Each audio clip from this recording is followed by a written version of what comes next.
When you think about BioShock Infinite's characters, in BioShock 1, I think the biggest character in the world was actually the world of Rapture. And I think with Infinite, we're continuing that tradition as well, that there's a lot of narrative told in the world, and very much probably on the same scale as there was with BioShock 1. But we also saw an opportunity to bring the dynamic element of the storytelling to the characters. And our challenge is, of course, is that we don't have a very presentational medium. I mean, you think about storytelling in a lot of games, you're thinking about going to a cutscene or being locked into place, and that's not something we really like to do.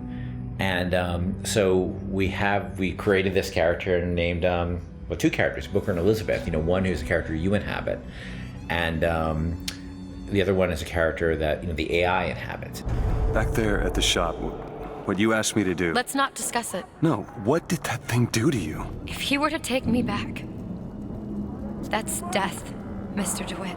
Or something so like it, I cannot tell the difference. Booker is, I think you're going to see him be multi-dimensional throughout the game. Starts off very, very simple, and if you know history at all, he's a former Pinkerton agent, which those were bad guys. Bad guys feared the Pinkertons.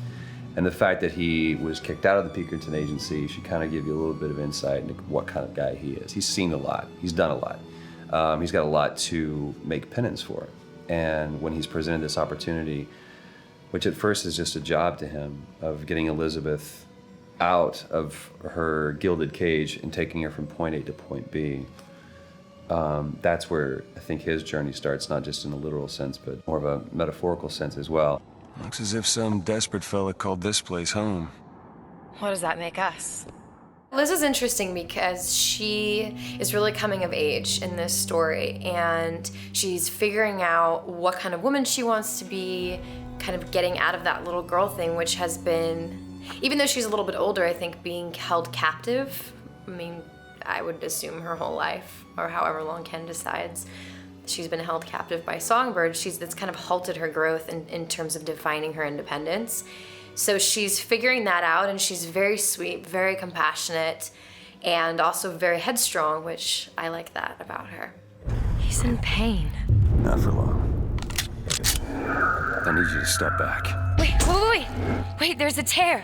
See, right here. Elizabeth, it's just an animal. I can control it this time. It is too powerful.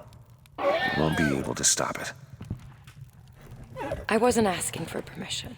In terms of what I look for in a voice actor, I look for somebody who can inhabit the role. And sometimes they'll bring something to the role that I had no idea, and I'll change the role. With both of them, I think I saw people who sort of inhabited the basics of what I saw in the character, but they were also very good at taking direction. They're very good at responding to feedback, and that's what I mean more. That it's less direction and more feedback, because a lot of times I don't even know what I want, and I'm just sort of saying, let's try in this area, and they're very open to that, and they're really generous in the process, and that's been incredibly helpful.